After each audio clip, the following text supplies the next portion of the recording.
গাছ ভর্তি কাঁচা আম, তাও আবার বানরে খাওয়ার পর। আর হ্যালো এভরিওয়ান, দেখো গতকাল বিকেলবেলা গিয়েছিলাম একটু কাকুর বাড়িতে।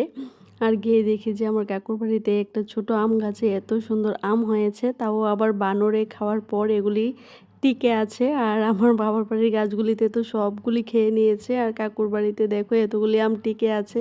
তাহলে এবার বুঝতে পারছো কতগুলি আম এসেছিল এই গাছটাতে। তো একটা কাঁচা আম পেড়ে নিয়েছি। আর দুপুরের যখন কড়া রোদ উঠে তখন যদি এই ফ্রেশ ফ্রেশ কাঁচা আমের ভর্তা হয়, তাহলে তো ব্যাপারটা একদম জমে, জিভে জল আনার মতো। আর দেখো কাকুর বাড়িতে একদম কচি কচি ডাঁটা, আর এই ডাঁটা পাতাগুলি দিয়ে শুটকির চাটনি খেতে আমার খুবই ভালো লাগে। কাকিমুনি আমাদের বলছিল যে কিছু ডাঁটা পাতা নিয়ে যেতে, আর আমি যেহেতু কিছুদিন থাকবো ভেবেছি একদিন এনে অবশ্যই মাকে বলবো শুটকির চাটনি করতে। আর এদিকে দেখো দুই যা বসে গল্প করছে। আর এই যে কাকুর একটা সজনে ডাঁটা গাছ, তো এই গাছ থেকে আমাদেরকে বেশ কিছুটা সজনে ডাঁটা পেড়ে দিয়েছে। আমার তো অনেক ভালো লাগে, বিশেষ করে মাছের ঝোল খেতে। আর আমরা বাড়ি চলে আসছিলাম, আর আমাদের সঙ্গে দেখো আমাদের ভাই না গেলে তো আমাদের ঘোরাঘুরি কমপ্লিটই হবে না। আর এসেছিল আমাদের বাড়িতে আমার মাসি, তো আমরা সবাই মিলে কাকুর বাড়িতে গিয়েছিলাম। আর আসার সময় একটা দিদার বাড়ি থেকে বিলিবু নিয়েছি, কারণ বিলিবু দিয়ে আমরিচ খেতে আমার অনেক ভালো লাগে। আর আসার সময় দেখছি একটা মাসিমণি এখানে মাছের ডাল ছাড়াচ্ছে, বলতে উপরের কালো ছিলকাটা ছাড়াচ্ছিল। আর এখানেও বসে একটু গল্প করে নিলাম, আর দেখছিলাম মাসিমণি তাদের বাড়িতে কত সুন্দর ফুল গাছ, আর ফুলের কালারগুলি অনেক সুন্দর ছিল। আর এখানে দেখো একটা গোলমরিচের গাছ, তো আমার বাবার বাড়িতেও আছে এমন একটা গাছ। তারপর বাড়ি আসতে আসতে প্রায় সন্ধেই হয়ে গেছে। তারপর সবাই মিলে বসে চা খেয়ে নিলাম। তারপর বাবু চলে গেল বাজারে। বাবু বাজার নিয়ে এসেছে, বলছে যে আজকে একটু বিরিয়ানি করতে, নর্মাল বিরিয়ানি। আর এখানে চিকেন নিয়েছে, চাল নিয়েছে, আর যা যা লাগে নিয়েছে। তো এখানে মা আলু আদা রসুন সব কিছু ছুলে নিচ্ছিল।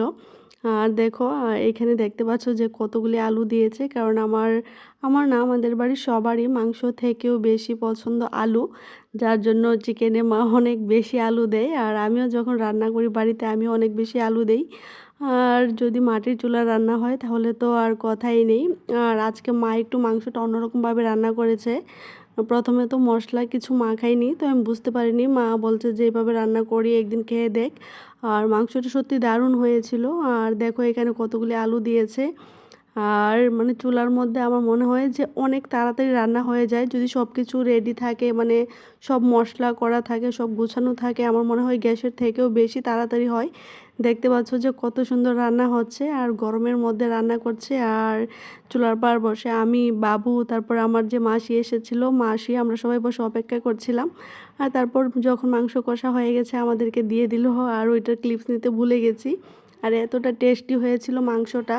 আর তারপর দেখো রান্নাটাও হয়ে গেল। আর রান্নাটা দেখতে তো এতটা লোভনীয় হয়েছে, আর একটু ঝোল ঝোল রেখেছে, যেহেতু বিরিয়ানি দিয়ে খাওয়া হবে, সবাই ঝোল চায়, তো যার জন্য একটু বেশি করে ঝোলই রেখেছে। তারপরে এখানে মা বিরিয়ানিটা রান্না করে নিচ্ছে। এখানে ফোড়নে দিয়েছে আদা কুচানো, তারপর পেঁয়াজ, আর একটু গোটা গরম মশলা, আর তেজপাতা, আর কিছু দেয়নি, আর সাদা তেল। তারপরে চালগুলি ধুয়ে দিচ্ছিল, আর আমাকে বলেছিল যে চালগুলি প্রথমে ধুয়ে একটু ছেঁকে রাখতে। আমি বলেছি যে এমনি দিয়ে দেবে, ধুয়ে ছেঁকে আর রাখতে হবে না। তো দেখো কতটা জল ছিল, তো মা এগুলি দিচ্ছিল, আমাকে বলছিল যে ছেঁকে রাখিনি কেন।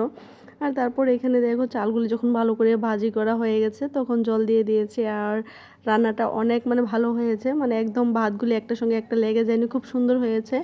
এই যে দেখো তারপর এখানে ভাত বেড়ে নিচ্ছিল, তখন মনে হয় 11টা বেজে গেছে। আর মা এখানে আমাদের সবাইকে বেড়ে দিচ্ছিল। আর অনেক দিন পরে এই রান্নাটা খাচ্ছি। আর যেহেতু এখন অনেক দিন হয়েছে পরবর্তীতে থাকছি, আরও কিছুদিন থাকবো, তো ভাবলাম যে মায়ের হাতের একটা একটা করে রান্না খাই, যখন আমি আবার বাড়িতে যাব, বাড়ি গেলে যেন কোনো আফসোস না হয়। আর এখানে লেবু শসা কেটে নিয়েছি। আর দেখো এখানে মা সবাইকে বেড়ে দিচ্ছে।